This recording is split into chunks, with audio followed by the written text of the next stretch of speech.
Hello and welcome to this presentation about Deborah Butterfield. She is a sculptress. We'll be viewing some of her pieces and we'll be learning a few things about her life. Let's get to it. The artist's life of Deborah Butterfield. Deborah Butterfield was born Deborah K. Butterfield on May 7, 1949 in San Diego, California. She was born the same day as the 75th Kentucky Derby. And why is the Kentucky Derby important, you ask? Well, I'll show you in the next slide. She graduated from the University of California in 1973 and received her doctorate of fine arts from Montana State University in 1998. Butterfield has received many awards, including the National Endowment of Artists Individual Artist Fellowship.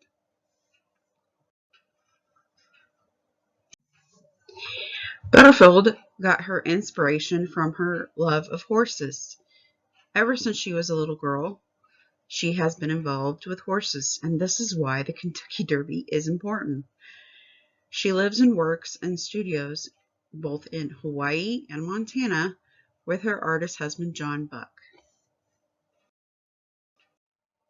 In the 1970s, I made horses out of real mud and sticks. They were in part meant to reflect how much a horse is part of his environment. I combined the figure and the ground, said Deborah Butterfield. She created her semi-abstract sculptures out of found objects and created her meaningful sculptures of horses out of those objects. The objects used were steel, wood, and wire.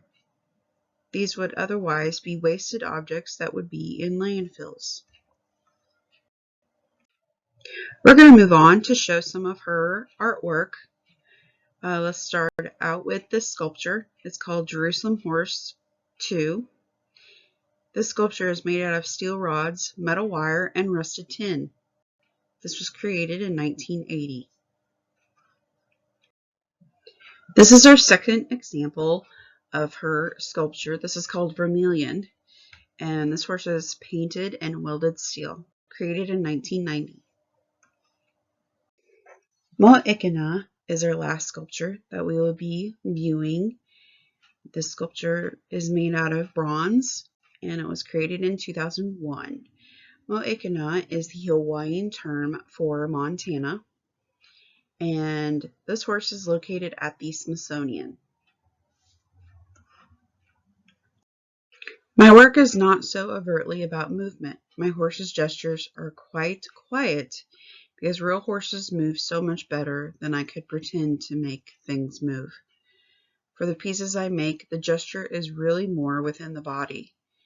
It's like an internalized gesture, which is more about the content, the state of mind or of being at a given instant. And so it's more like a painting. The gesture and the movement is all pretty much contained within the body. Deborah Butterfield. If you'd like more information about Deborah Butterfield, here are some websites that you can look up at your own time. Thank you for listening to my presentation. And are there any questions? If not, then that concludes my presentation today.